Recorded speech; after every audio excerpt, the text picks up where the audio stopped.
साथियों नमस्कार। इस वक्त हमारे साथ निर्मल कुमार जी प्रजापत जुड़े हुए हैं और कल जो राजस्थान की विधानसभा में बजट पेश हुआ है उसके ऊपर उनकी क्या प्रतिक्रियाएं हैं, क्या कहना है उनका, इस बारे में हम जानते हैं।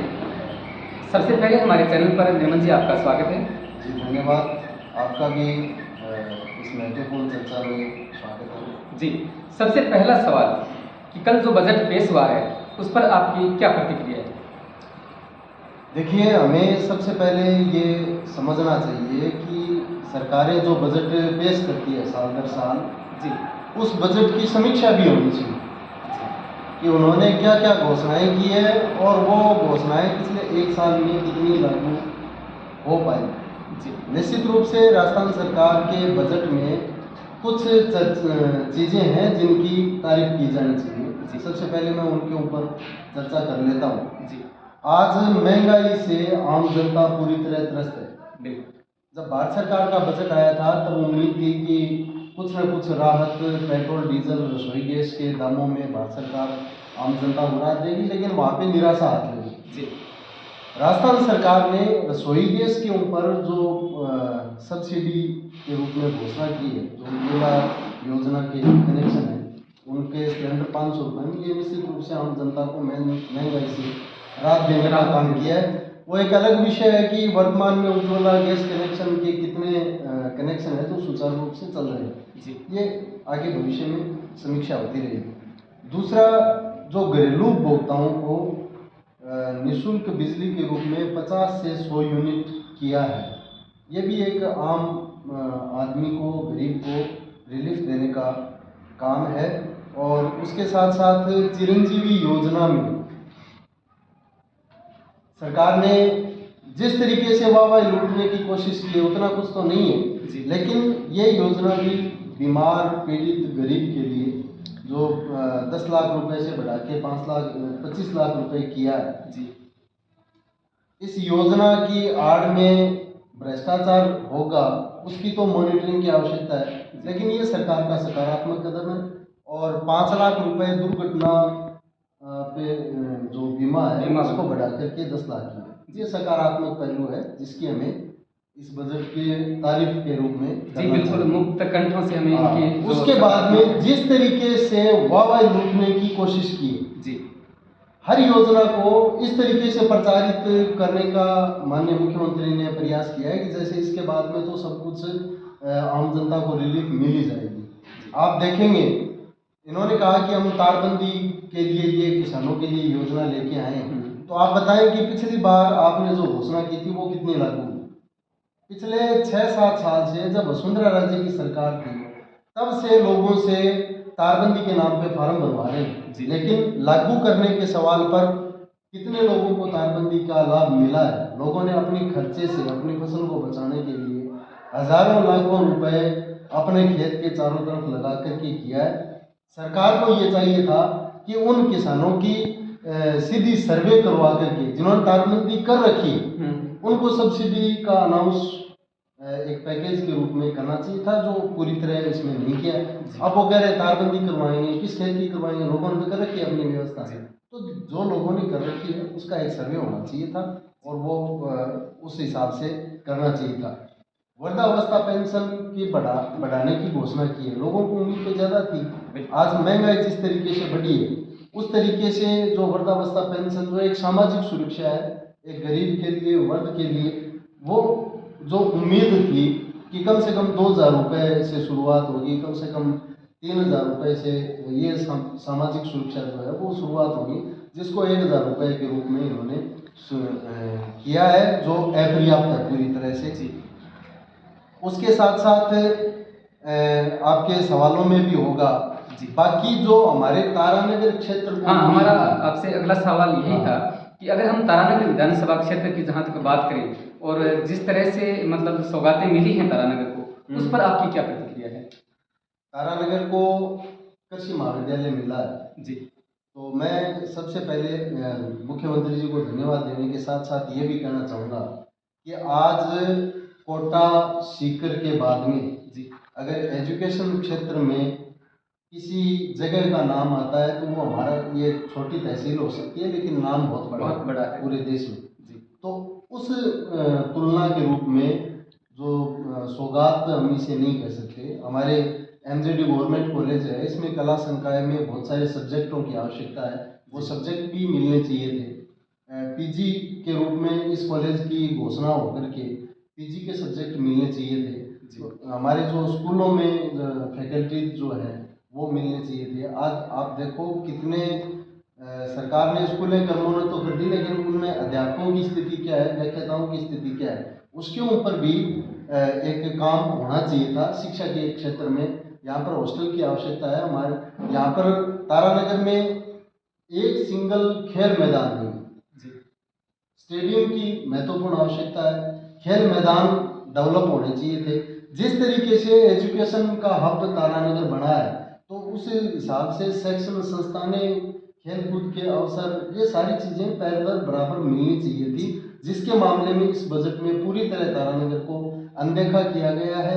और भविष्य में भी यहाँ के युवाओं की जो मांग है उनको लेकर के इस बजट में जो कमियां रह गई उनको आगे भविष्य में जन आंदोलनों के जरिए पूरा करवाने का प्रयास करें। जी बिल्कुल। हमारा अगला सवाल आपसे ये है कि युवा वर्ग जो है वो क्या इस बजट से हतोत्साहित है या फिर प्रोत्साहित है? युवा के बारे में आप देखिए, आज युवाओं के सामने सबसे बड़ा जो चैलेंज है, चुनौती है, वो ये है कि हम इतनी कठिन परिस्थितियों में कोचिंगों में मोटी फीस भर के तैयारी कर रहे हैं और ऐसे समय में एक के बाद एक पेपर लीक की घटनाएं हो रही हैं। तो कहीं ना कहीं सरकारी सिस्टम के अंदर बहुत बड़ा लीकेज है, जिसकी वजह से ये पेपर लीक जो है वो हो रहे हैं। इनको रोकने के लिए जब तक सरकार कोई प्रभावी कार्रवाई नहीं करती है, इन्होंने अभी घोषणा की है कि हमने एसओजी का गठन कर दिया है, एसओजी इसके ऊपर, तो एसओजी तो आपकी पहले से ही है। आपको पूरे सिस्टम को नए सिरे से इसके ऊपर, हमारे तारानगर में पिछले दिनों युवाओं का एक बहुत बड़ा प्रदर्शन हुआ था पेपर लीक की घटना के विरोध में। तो उन युवाओं की तरफ से जो सुझाव आए थे, पेपर किस तरीके से बंटना चाहिए, पेपर तैयार किस तरीके से होना चाहिए, रोल नंबर किस तरीके से अलॉट होने चाहिए और परीक्षा सेंटर किस तरीके से अलॉट होने चाहिए, ये सारे सुधार जो आमूलचूल सुधार है ये सरकार नहीं करेगी तब तक, क्योंकि जो पेपर माफिया, शिक्षा माफिया है वो सरकारी सिस्टम में इतने स्थापित हो चुके हैं कि उनका मुकाबला बगैर किसी ठोस निर्णायक कार्रवाई के नहीं किया जा सकता। तो युवाओं को बहुत बड़ी उम्मीद थी कि इस बजट में नई वैकेंसियों की घोषणाएं होंगी, जो परीक्षाएं रद्द हुई हैं उनके बारे में कुछ नया होगा, तो वो नहीं करके एक तरीके से युवाओं को निराश करने वाला बजट है। युवा अपनी आवाज़ को बुलंद करके इन सरकारों से बात मनवाने का काम करेगा। जी, अभी हम कृषि महाविद्यालय का जिक्र कर रहे थे, आपने भी उनकी एक सकारात्मक पहलू बताया है तारानगर विधानसभा क्षेत्र के लिए। तारानगर में कितना महत्वपूर्ण है? तारानगर में महत्वपूर्ण, मैंने यही कहा, तारानगर एजुकेशन का एक केंद्र है, वो बन चुका है। यहाँ पे न केवल तारानगर विधानसभा बल्कि चूरू जिले के और आसपास के लोग भी एडमिशन लेते हैं। आप एमजेडी गवर्नमेंट कॉलेज की आप मेरिट देखोगे तो शायद मैं कह सकता हूँ कि बीकानेर यूनिवर्सिटी या हमारे राजस्थान यूनिवर्सिटी की मेरिट उतनी नहीं रहती होगी जितनी हमारे एमजेडी गवर्नमेंट कॉलेज की। तो यहाँ शिक्षा का महत्व है। यहाँ पर और बेहतर विकल्प हमारे नौजवानों को, विद्यार्थियों को देने की आवश्यकता है। जी, अच्छा, आपसे जुड़ा हुआ सवाल अगला हमारा, 16,000 हेक्टेयर फव्वारा पद्धति से सिंचित भूमि के लिए 100 करोड़ रुपए की लागत से सिंचाई विकसित होनी है, इसको समझाइए। क्या ये जो पहले से तय भूमि थी वो बाकी जो चल रही है उसकी आपूर्ति होनी है या फिर नए सिरे से इसका कोई लाभान्वित होने हैं किसान? बिल्कुल, आपका बहुत महत्वपूर्ण सवाल है और इस सवाल का पूरी तरह जब तक हम अध्ययन नहीं करेंगे तो बहुत सारे लोग हैं वो गलतफहमी में भी रहेंगे। और मैं बहुत जिम्मेदारी पूर्वक और स्पष्ट रूप से आपके माध्यम से कहना चाहूँगा कि एक सिंगल बीघा रकबा इस नहर का नहीं जुड़ा है। चौधरी कुमाराम लिफ्ट कैनाल का 2,40,000 हेक्टेयर रकबा था, जिसको 28 अक्टूबर 2005 को भारतीय जनता पार्टी की वसुंधरा राजे के नेतृत्व वाली सरकार ने घटा करके 1,02,622 हेक्टेयर कर दिया था। उसके बाद में SN थानवी जब इरिगेशन के चीफ सेक्रेटरी थे, 2008 में 10,000 हेक्टेयर रकबा बढ़ा था, जब राठौड़ साहब यहाँ चुनाव लड़ने के लिए आए थे। तो वो रकबा किस तरीके से बढ़ा उसके ऊपर हम बाद में फिर कभी करेंगे, लेकिन आज के दिन 1,12,622 हेक्टेयर जमीन चौधरी कुमाराम लिफ्ट कैनाल की है, जिसमें नौर, राउतसर, कुछ सरदारसर और तारानगर का इलाका आता है। आज हमारे यहाँ पे जो पानी लग रहा है वो 92,000 हेक्टेयर में लग रहा है। मतलब आज भी हम फेलियर अपने इसकी तारीफ नहीं कर सकते। हम फेल हैं, हमारी सरकारें फेल हैं, जिसकी भी बनी 5 साल में यहाँ के प्रतिनिधि भी बदलते रहे हैं, सरकारें भी बदलती रही हैं, जिनकी भी सरकारें बनी उन सरकारों का फेलियर है कि आज तक हम 20,000 हेक्टेयर रकबा जो कमांड है, जहाँ पे नहरें बननी चाहिए थी, जहाँ पे पानी लगाने का सिस्टम डेवलप होना चाहिए था, वो नहीं हो पाया। तो हमारे नहरों का जो सिस्टम है वो 2 भागों में बंटा हुआ है। एक तो नहरों का निर्माण, जो मुख्य नहरें होती हैं, जिसमें मुख्य नहर 107 किलोमीटर तक बन के तैयार है। उसके बाद में हमारे तारानगर, सरदारसर और राजगढ़ के लिए 3 वितरिका, सरदारसर वितरिका, सावा वितरिका और तारानगर वितरिका। ये उसके बाद में माइनर है, हमारे लगभग 18-19 माइनर है। इन माइनरों का काम बन के तैयार हो गया। हमारे सावा में जो IGMP कॉलोनी है, वो कॉलोनी है CAD की, कनाल एरिया डेवलपमेंट जो है, वो उसका काम होता है कि इन खेतों में इन माइनरों से, इन वितरिकाओं से पानी कैसे।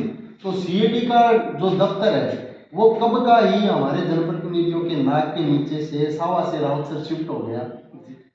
मतलब नहरें बन गई, लेकिन नहरों से खेतों में पानी कैसे लगना चाहिए, इसके 2 तरीके हैं। अब से पूर्व जो तरीका था वो फ्लड से था, पानी बह करके खाड़ों के जरिए हमारे खेतों में जाकर फसलों में लगना चाहिए था। तो वो पूरा डिपार्टमेंट है वो तारानगर से रावतसर शिफ्ट हो गया। हमारे जनप्रतिनिधि एक शब्द नहीं बोले। अब 2015 में भारत सरकार ने ये कह दिया कि भाई अब आने वाले समय में पानी लगने का जो तरीका है वो स्प्रिंकलर फव्वारा पद्धति का ही होगा। तो फव्वारा पद्धति से पानी हमारे लगेगा। इसका उदाहरण हम जब जयराम जी हमारे यहाँ MLA थे तब बड़ा शोर मचाया गया कि 70 करोड़ रुपए स्प्रिंकलर डेवलपमेंट के लिए इस इलाके को दिए गए हैं। उनसे डिगियाँ भी बनी, खाड़े भी बने, पाइपलाइनें भी डाली गई, बिजली के कनेक्शन भी, लाइनें भी उन डिगी तक डाली गई। लेकिन आज उस योजना को 6 और 7 साल होने जा रहे हैं, आज तक उन डिगियों का विद्युतीकरण है वो नहीं हुआ। डिगियाँ निहायत ही घटिया स्तर की बनी, उनकी किसी तरीके की मॉनिटरिंग नहीं हुई। खाड़े जो बने वो प्रॉपर लेवल में नहीं बने, माइनर से ऊंचे बना दिए गए, माइनर से खाड़े में पानी आ नहीं रहा है। अगर खाड़े में आ रहा है तो खाड़े से डिगी में नहीं जा रहा है। तो एक तरीके से इस इलाके के किसानों के जहाँ स्प्रिंकलर से बहुत पहले पानी लग जाना चाहिए था, उसका नुकसान सीधा का सीधा यहाँ के किसानों को किया। ठीक वैसा ही अब कह रहे हैं हम स्प्रिंकलर डेवलपमेंट के लिए ये पैसे हमने 100 करोड़ रुपए दिए और 1600 हेक्टेयर में पानी लगेगा। हमारी मांग थी, हमने कलेक्टर महोदय के माध्यम से मुख्यमंत्री को ज्ञापन भेजा कि तारानगर वितरिका जो 5 नंबर लिफ्ट के बाद से निकलेगी और जिसमें आपके खरवासिया, गोगटिया, बागावतान, कच्चावतान, ढाणी कुमारान, गोगटिया, चारनान, जिससे पूरा तारानगर कस्बा, जिगसाना, आपके ओजरिया, चमोई, मिखाड़ा, मैलाना, शेहुआ का कुछ रकबा, धोड़िया का, ददरेवा का, उसके बाद में आपके कांजड़ का, कुसुम्बी का, लिलकी का, ये जो वितरिका है वो झुम्पा तक, न्यांगड़ से आगे झुम्पा तक वहाँ जानी थी। इसके बारे में अभी तक कोई चर्चा हुई नहीं।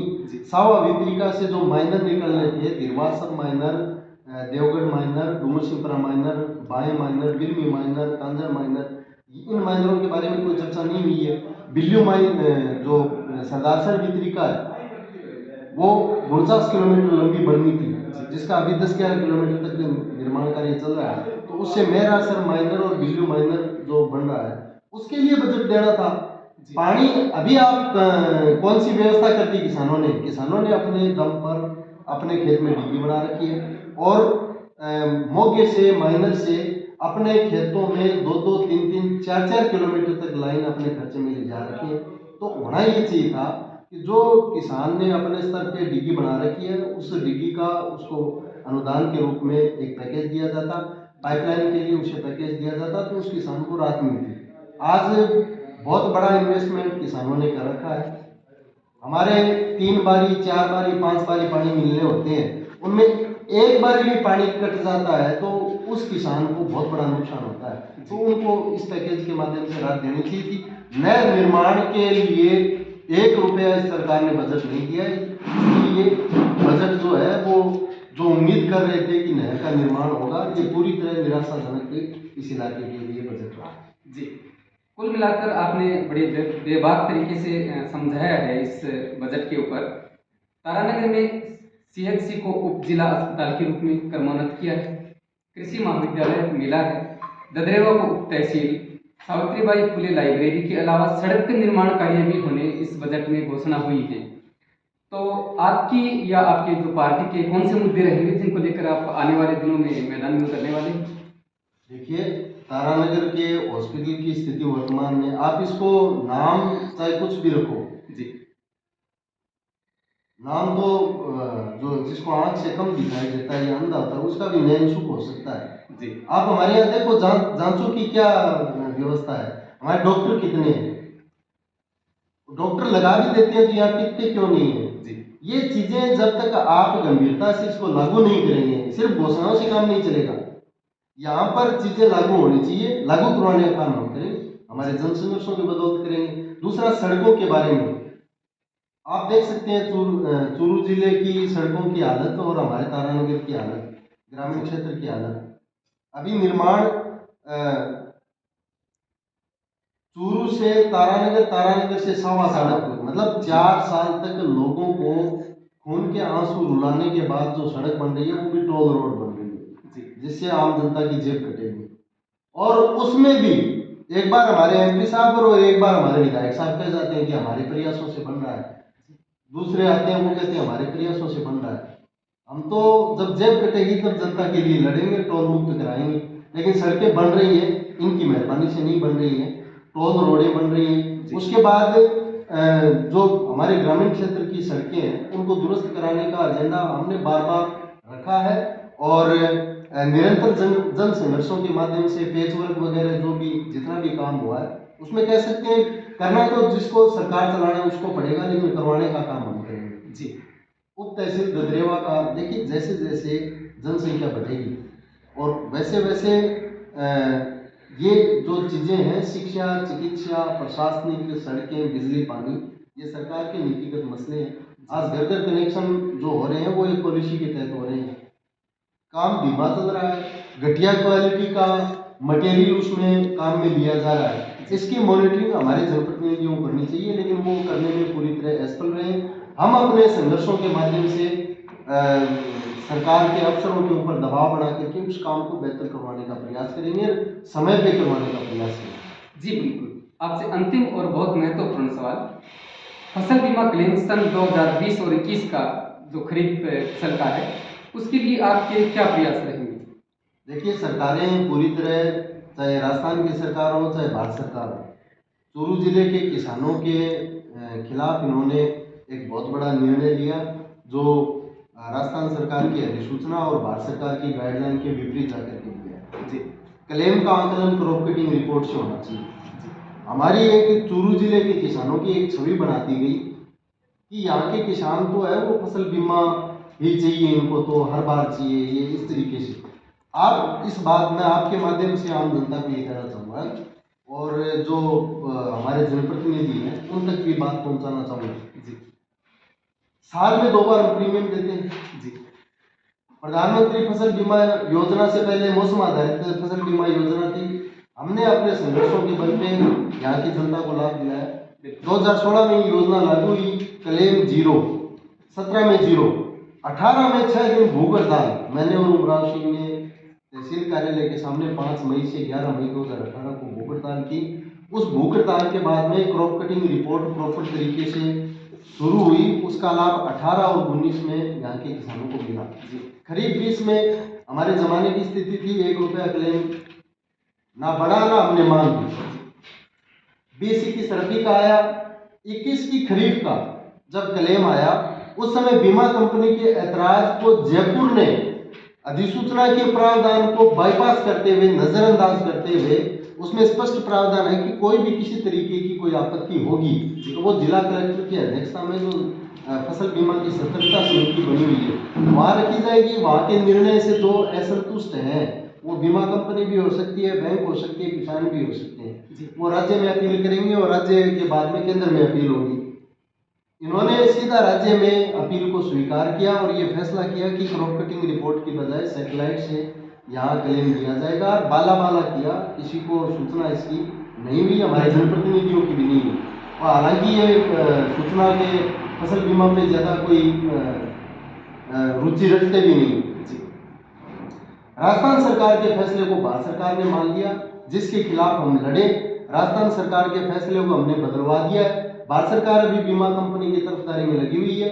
हम आने वाले 3 मार्च को तारानगर के कृषि उपज मंडी में किसान महापंचायत का आह्वान किया है। उसमें हम एक निर्णायक आंदोलन, जिसमें चाहे राजस्थान सरकार हो चाहे भारत सरकार हो, यहाँ के 500 तहसीलों के 181 पटवार हल्कों का मसला है। क्रॉप कटिंग रिपोर्ट के आधार पर फसल बीमा क्लेम देना पड़ेगा और क्रॉप कटिंग रिपोर्ट के आधार पर ही खरीफ 2022 का फसल बीमा क्लेम भी देना पड़ेगा।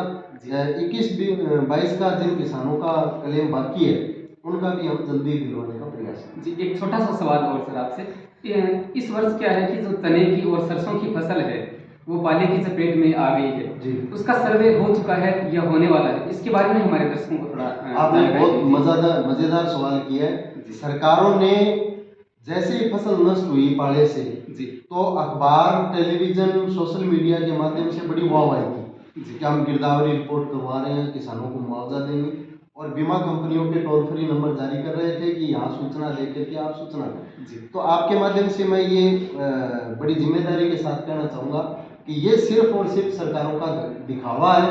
जो काम इन्होंने किया है वो किसान विरोधी दूसरे तरीके का काम किया।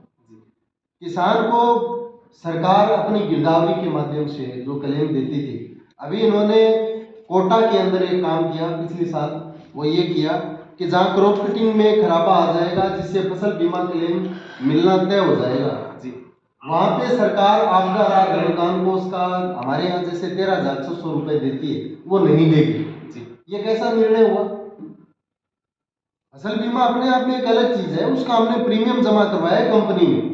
सरकार ने प्रीमियम सब्सिडी राज्य ने और केंद्र ने कंपनी को जमा कराई है, उसके बदले जो राहत किसान को मिल रही है वो कंपनी क्लेम के रूप में दे रही है। लेकिन बहुत सारे किसान ऐसे भी जिनका बीमा नहीं किया हुआ है, उनको तो सरकार अपनी तरफ से जो मुआवजा देती है उससे भरपाई होनी थी, तो सरकार ने अपना पल्ला झाड़ दिया है। गिरदावरी में अभी जिस तरीके के उदाहरण आ रहे हैं, ये 30% से ऊपर खराबा दिखा नहीं रहे, तो 30% से ऊपर खराबा नहीं दिखाएंगे तो मुआवजे सरकार का जो आपदा राहत अनुदान कोष का मुआवजा है उसके दायरे में नहीं है। दूसरा, उन्होंने इनके कृषि विभाग के अधिकारियों ने, इनके मंत्रियों ने एक बहुत बड़ी बेवकूफीपूर्ण काम किया। टोल फ्री नंबर पे बीमा कंपनी के, जहाँ हमारी बीमा हो रखी है उस कंपनी के सूचना तब करनी होती है जब हमारी फसल में व्यक्तिगत रूप से कोई नुकसान हो जाता है। जैसे हमारे पूरे पटवार हल्का फॉर एग्जाम्पल तारानगर, यहाँ के किसी एक इलाके में 20-30-50 खेतों में ओलावृष्टि हो गई या कोई तेज आंधी तूफान किसी एरिया में आ गया, तो वहाँ पे उस इलाके का किसान टोल फ्री नंबर पे बीमा कंपनी को सूचना देगा। 72 घंटे के अंदर अंदर किसान सूचना देगा और 48 घंटे के अंदर अंदर उनका सर्वेयर आकर के उस नुकसान का आंकलन करेगा, रिपोर्ट बनाएगा और उस रिपोर्ट के आधार पे फसल बीमा क्लेम की भरपाई है वो करेगा। ये अधिसूचना का नियम है। पाला व्यक्तिगत नुकसान की श्रेणी में कैसे आ गया?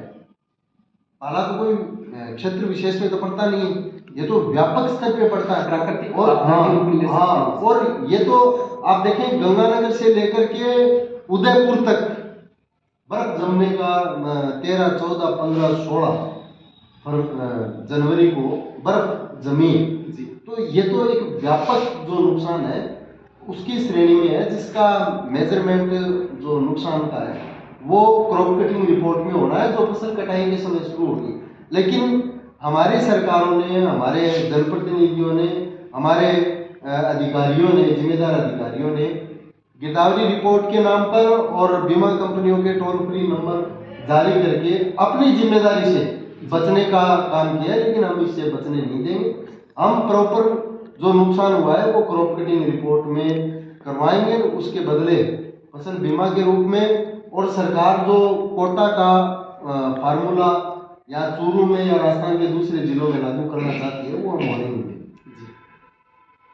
बहुत बहुत धन्यवाद आपका। आपने बड़े बेबाक तरीके से हमारे दर्शकों को समझाया इस बजट के बारे में, और इनके कौन से सकारात्मक पहलू हैं और कौन से नेगेटिव हैं उनके बारे में आपने खुलकर हमसे बात की।